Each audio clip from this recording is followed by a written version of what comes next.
السلام عليكم جميعا أعزائي المشاهدين، وأهلا وسهلا بيكم في فيديو جديد. وفي حلقة النهاردة هستعرض معاكم أفضل وأهم أفلام هندي صدرت في سنة 2024، وهوضح لكم التصنيف والتقييم الخاص بكل فيلم. فيلا مستني دعمكم باللايك واشتراك للفيديو والاشتراك في القناة وتفعيل زر الجرس علشان يوصل لكم كل جديد. ويلا بينا نبدأ.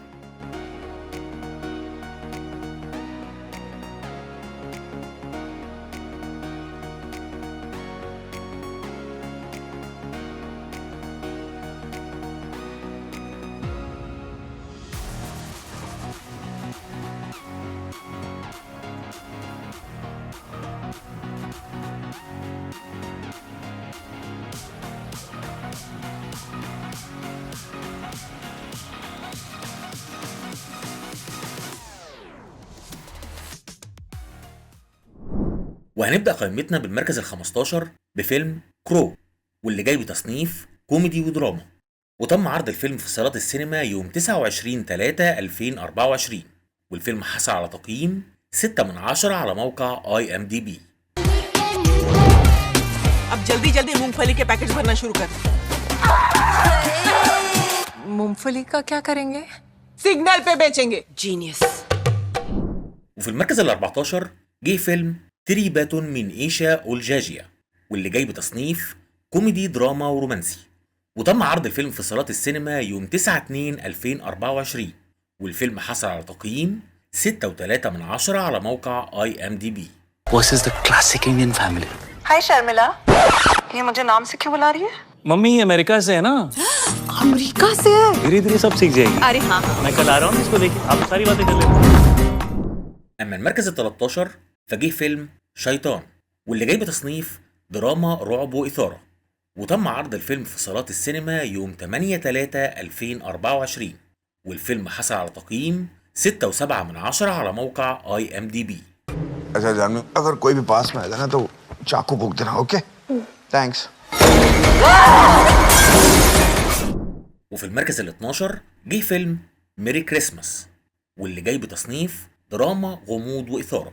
وتم عرض الفيلم في صالات السينما يوم 12/1/2024، والفيلم حصل على تقييم 7 من 10 على موقع IMDb. Choose one. Good choice. أما المركز ال 11 فجه فيلم مستر أند ميسيس ماهي، واللي جاي بتصنيف سيرة ذاتية دراما ورياضة. وتم عرض الفيلم في صالات السينما يوم 31/5/2024، والفيلم حصل على تقييم 7 من 10 على موقع IMDb.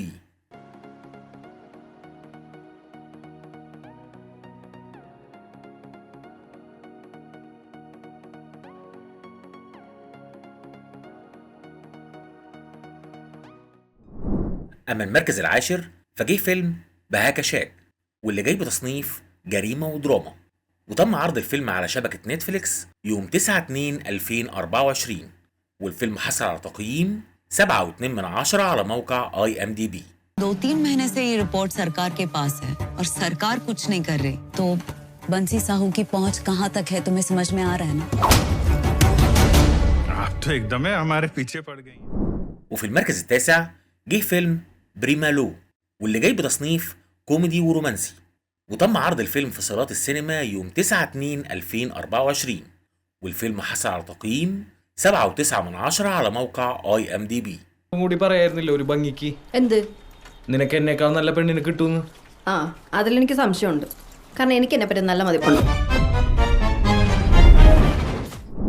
وفي المركز الثامن جه فيلم ارتكل 370، واللي جاي بتصنيف اكشن دراما واثاره. وتم عرض الفيلم في صالات السينما يوم 23/2/2024، والفيلم حصل على تقييم 7.9 من 10 على موقع IMDb. और पीएमओ के कुछ कोर मेंबर्स के अलावा प्राइम मिनिस्टर सर के पीए तक को नहीं पता होना चाहिए कि हमारा प्लान क्या है।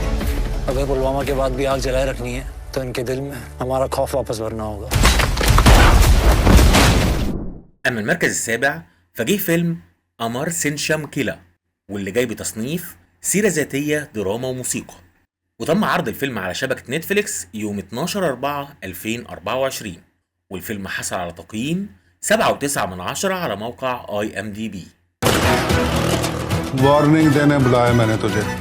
तू बहुत गंदे गाने गाता है चमकीला। ये बंदूक वाले का तो काम है गोली चलाना। وفي المركز السادس جه فيلم ثريكنز، واللي جاي بتصنيف سيرة ذاتية ودراما، وتم عرض الفيلم في صالات السينما يوم 10/5/2024، والفيلم حصل على تقييم 8 على موقع IMDb. आपने अपने दिमाग में हमारे लिए अलग ही कहानी बना रखी है। बेचारा कितना बुरा हुआ इसके साथ। कुछ बुरा नहीं हुआ है हमारे साथ, और बेचारे तो हम बिल्कुल भी नहीं हैं। أما المركز الخامس فجه فيلم ميدان، واللي جاي بتصنيف سيرة ذاتية دراما وتاريخ، وتم عرض الفيلم في صالات السينما يوم 10/4/2024، والفيلم حصل على تقييم 8.2 على موقع IMDb. मुझे लगा था आज आखिर हिंदुस्तान की बात होगी, लेकिन हम तो अब तक बंगाल और हैदराबाद में अटके हुए हैं। وفي المركز الرابع جه فيلم مانجوما بويز، واللي جاي بتصنيف مغامرة وإثارة، وتم عرض الفيلم في صالات السينما يوم 5/4/2024، والفيلم حصل على تقييم 8.4 على موقع IMDb.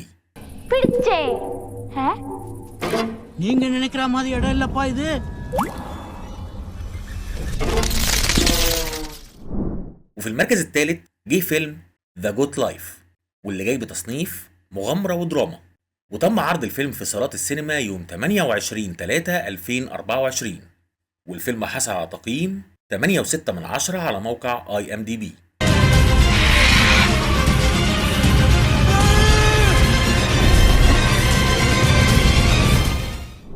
أما المركز الثاني فجه فيلم O2، واللي جاي بتصنيف رومانسي وإثارة، وتم عرض الفيلم في صالات السينما يوم 19/4/2024، والفيلم حصل على تقييم 8.8 على موقع IMDb.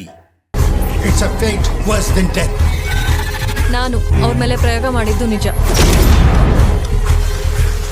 In science, we learn from our mistakes.